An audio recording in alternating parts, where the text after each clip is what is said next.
A Letter to My Teacher. Words by Deborah Hopkinson. Pictures by Nancy Carpenter. Dear teacher, whenever I had something to tell you, I tugged on your shirt and whispered in your ear. This time, I'm writing a letter.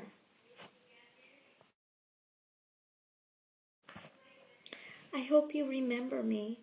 I was the one who marched to school that first day, splashing through every puddle I could find. I wore a bright yellow raincoat and a dark, stormy frown, because for me, school meant sitting still and listening, two things I wasn't much good at.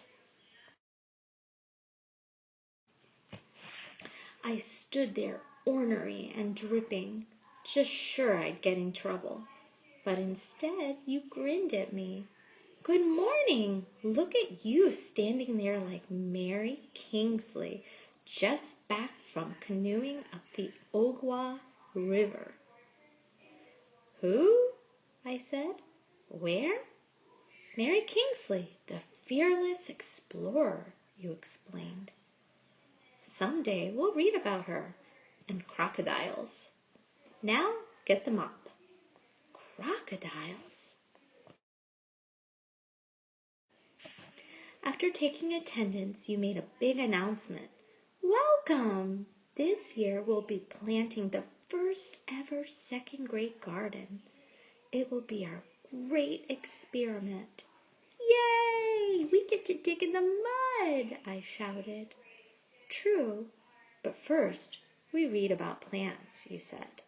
We'll use math to measure our plot, and we'll write our garden plan. Reading, math, writing. I was better at running and jumping. The next week we visited the creek behind the school to learn about plants and water. When you weren't watching, I started to hop the rocks. Right in the middle, I got stuck. Look at me! I'm Mary What's-Her-Name, I hollered, trying to sound brave. Watch out for crocodiles, you called back. Then you rushed to rescue me. On the way back, you held my hand and never told anyone how much I was shaking. All fall, I tried hard to sit still. Right before Thanksgiving vacation, you asked who wanted to take the Mouse brothers home. Me! Pick me! I shouted.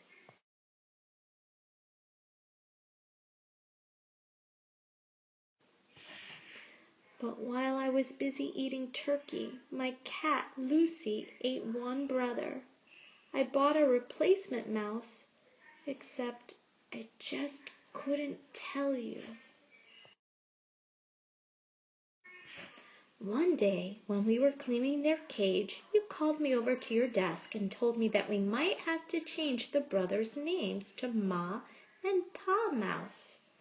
You knew the whole time, I said. Laughing, you said, might as well get used to it. Teachers see everything.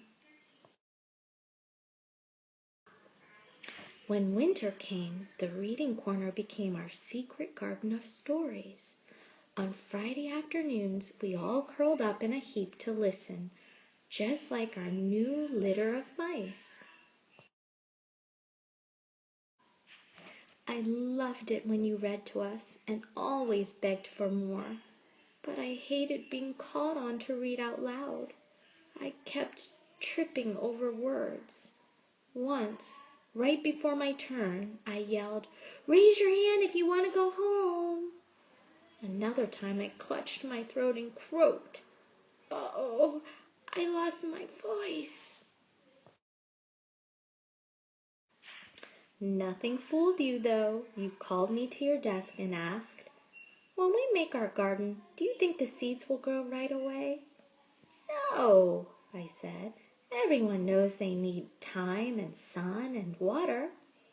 Well, learning to read takes time, too, you said. Now, I think you have a cat. I nodded. Lucy, the one who likes mice. I'd like you to read to Lucy every day, you suggested. It might keep her out of trouble. I giggled. Maybe I'll read her Puss in Boots. I practiced hard and you gave me extra help, too. One day you brought me a special book. I met a real author and he autographed it just for you, you said. I looked at the cover and sounded out the words. Wow, it's about her, that explorer, Mary Kingsley. You smiled. Next week you can share it with the class. In March, we explored our town. We went on a field trip to an old house. It was full of history and secret stairways. When I slipped away to look for hidden treasure in the root cellar, you and the whole class had to trudge down the old stone steps to find me. I think even you lost your patience that time. Exasperating was the word you used. I remember because that night my mom helped me to look it up in the dictionary. The day you brought in seeds for us to choose, I tugged on your shirt. Can we plant this kind? The packet says early spring. We can have bright red radishes in just a few weeks. Good reading and great idea, you said. Thanks to the math games we played, measuring our garden patch was easy. At last we turned over our soil and we were ready to plant. I was radish crew chief and read out the instructions all by myself. All spring we weeded and watered and kept garden journals too. On the Friday before summer vacation, we wrote out our invitations to every class to come enjoy the salad we'd grown ourselves. Splendid spinach, said the principal. It's because of the worms, I explained. I didn't know how to say thank you, so on the last day I gave you a present, a memory quilt.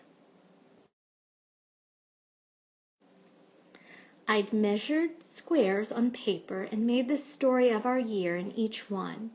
The reading corner, worms in our compost, the magnificent mouse family, and, best of all, a picture of you and me. You looked at the quilt a long time, then held it up for everyone to see. Thank you. Now I'll never forget you all and the year of the second grade garden. Me neither, I promised, and I never have.